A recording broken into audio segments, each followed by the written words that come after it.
You can see the code like from getText import getText as underscore. As underscore we do it because like we don't want to always start getText, so we replace it by small, and it's the standard. Everywhere you'll see that wrapping text plus underscore is a function. Actually, it is the getText function itself. We rename it for sake of simplicity. So this is where we mark our strings. Just wrap this sentence we want to translate. That's all. So I've worked on some examples. So first of all, you need to declare some tables. You have to initialize this stuff before starting to mark up strings. So you can do that like import getText and then this getText translation, and this one is the domain name. Actually, the file names are saved by its name, and this is the folder. So since it's a related file, so it will be saved in the current directory's local folder. And fallback equal to true. This option is useful because if for suppose sometimes your translation files are not 100% translated. So in cases where a particular string doesn't have a translation, say in Hindi, so in that case, it will, if fallback is true, it will fall back to English. But it's not good, but at least the application will keep on running. So after you do that, you initialize it, you call it, and as we did earlier, that was a simple form, just import something as underscore, but here we are doing underscore equal to p.ugetText. GetText is for simple ASCII strings, ugetText is the Unicode version of it. And after you do that, you have to wrap the strings in your methods, functions, classes, wherever. And this is how you wrap plural strings. Like here, this two strings, like is a singular form, is a plural form. And like you have a percentage tag, and this is syntax how you have to like mark strings as plural strings, so that they'll be like based on the numbers, the choice you make which string to take. It's quite simple, right? In English, it's quite simple. It's either like singular or plural, but plural can get messy. There are languages that have got 6 plural forms. To name one, Arabic. I don't know how it is, but they have got 1, 2, maybe a few other. So, and there are like languages 3, 4, like that. It goes on. There are a lot of languages. So, plural support is quite critical with that. So once you have marked up your strings, you need to extract. The second step was after marking was like you have to extract this, the source strings, right? So this is a simple command. If you install XGetText software in your, it's available in Linux. It comes by default. In other frameworks, you have to install it. Like in Mac, you can use Brew or MacOS to install that. So the syntax is like XGetText. -dd stands for domain. You remember we mentioned the domain as my application previously, and you then name the domain and our -o for the output file, that is app.pop, and the file from which to collect the string. So we have only one file, so it's bind. So after we have extracted the strings, we open it to see what does it contain. It contains some headers which gives like who has generated it, like his host list, is my colleague, and these are other headers like it says like project ID, port creation date, port deletion date, last translator, language state, and the most important that after it is created, it does not contain a char set, so you have to specify the char set to as UTF-8 because it's the encoding you are going to use. And you have to also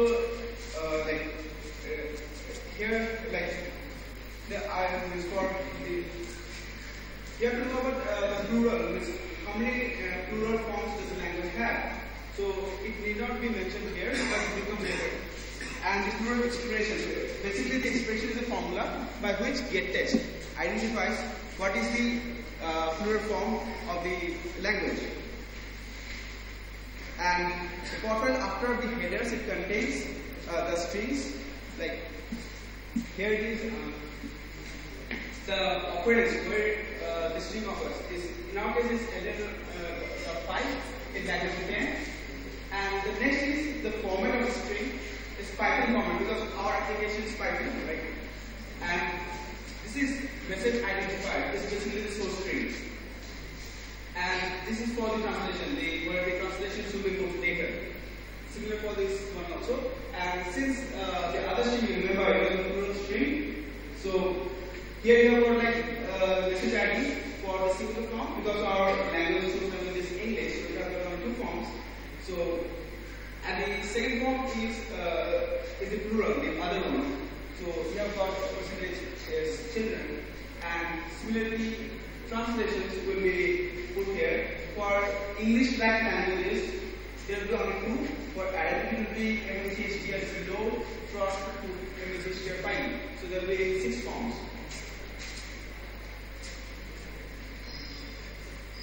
So once you have generated the POT file, you need to create the translation files so that you can hand it over to the translators. You don't hand the POT file to the translators, you hand 4 files. So since you have already mentioned that you will be creating your saving your local files in the local disk, so you create some files local, the language code, and LC messages is used. And then you have to generate the PO file from the POT file. For the command is msg init, I for the input file, O for the output file, and then by option L you mentioned that for which language. So first we do it for English, then we do it for Italian, and then we do it for Greek. Once we create the PO files, we hand it over to the translators. After translation we get them back, and then we need to compile the files into binary so that they can be loaded into program runtime. For that we use the command msgfmt, so which compiles the PO file to .mo file, and this will be loaded with the application runtime, and that's how your application will appear localized. So it is simple. You first extract and then get the translation, and then you compile it, and then run your application. For running desktop-based Python applications, just you have to set the environment variable, and this is whenever you choose the language of your OS, they change this variable. So here we have done it manually, we have set it language to the Italian, and we have run the file. So this hello message was translated in Italian, so it is Hi or John, but the plural string was not translated, so it fell back to the default English.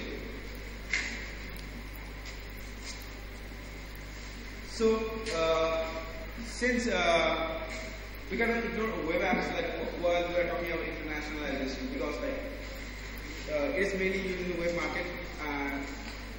So we take example of Django, because Django is one of the most popular framework for Python. So Django's got more high-level utilities for translation. Rather than importing gettext directly, you import it from Django library. From Django Linux translation import, you get text lazy as underscore. Similarly, we do it as underscore for simplicity.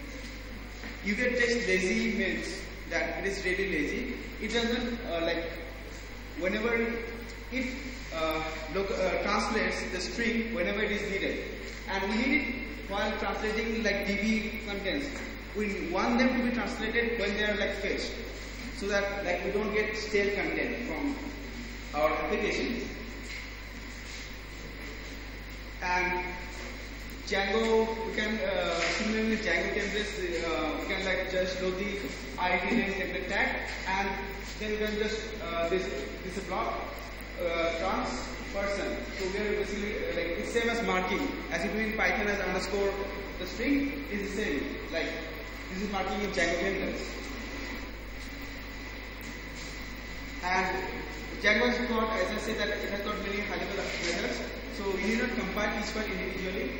In the settings of a Django app, you can mention the languages in which you want your application to be available, and you can mention which directory to save the files to, and then all you need to do is to .manager.py, make messages, it will extract all the, it will go through all your templates, all your Python files, and it will extract all the messages and put them into the respective profiles.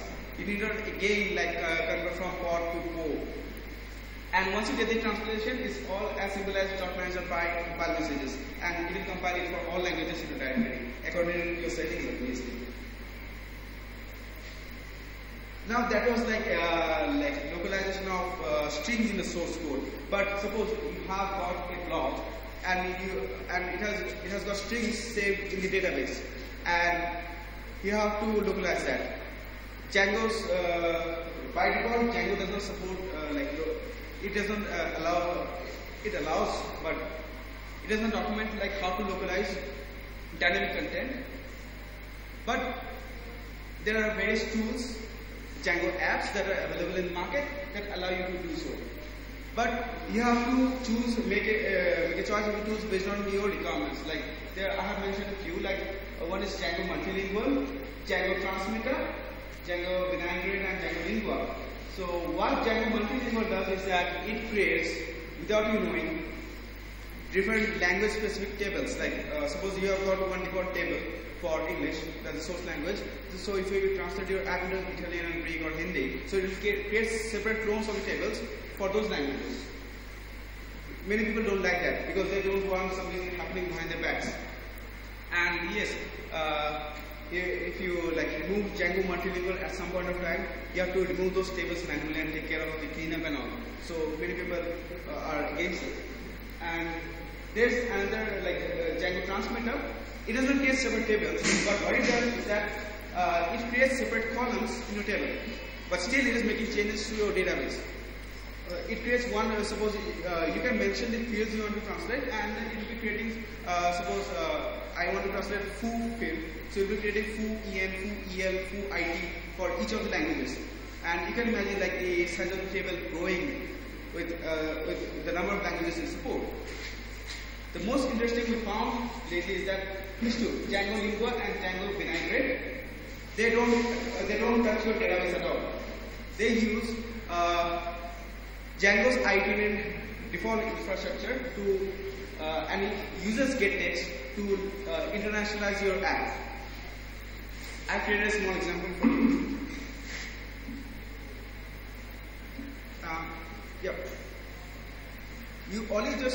If you are familiar with Django, first you have to taking the example of Django Vinaigrette, you have to put it in installer to enable it, and then in your models file, all you need to do is that you have to register your model, vinaigrette.register model name, and in this list you mention the fields to be translated. I have got only one field, so it's message. You have multiple fields, suppose 5 fields, you have to translate only 3 of them.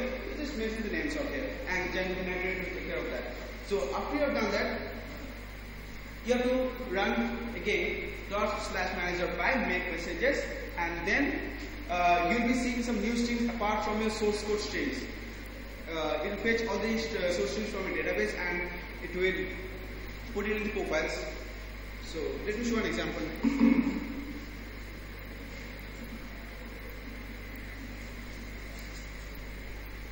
In the slide, I have mentioned the GitHub repository I'm using for the slides and the examples. You can see the source code over there.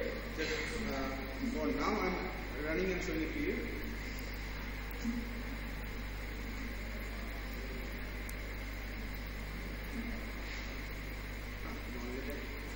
Okay. This is sample Django app I've done. So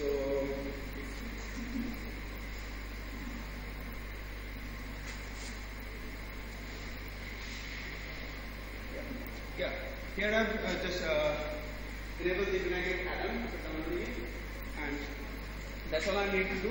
Apart from the default itinerant settings that I have to do, like use itinerant to another settings like select the languages and all. So let me run my app.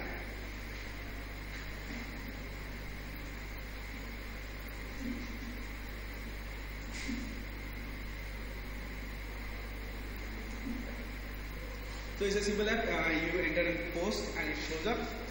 So I can it's a latest post. So I've already selected. I've enabled only Dutch and English. German and English language in this. So if I switch back to English and click on go, so it says the language of the site for this particular user, not for other users. It's session based. So it says, so now you are seeing the English version. And if we switch to the previous version, that is like German. So you see that these were like, this was the string in my template, this was the string in my template, and these strings are metadata. So I have entered two bar. It is not yet localized, so it will appear in English, and hello Python. I did not localize it, and let me compile the files again.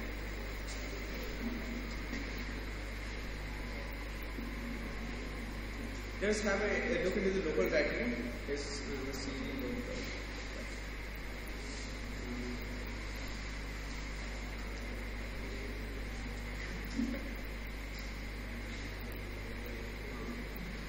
Where you can see these lines that settings.py, these are collected from this source code itself. Till now, okay, let me correct the settings again.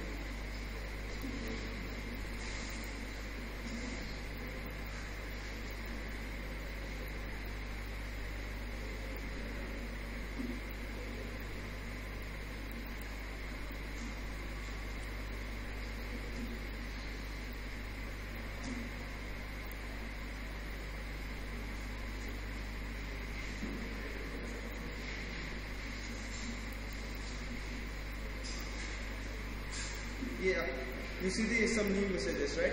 They do not belong to any Python file or HTML file.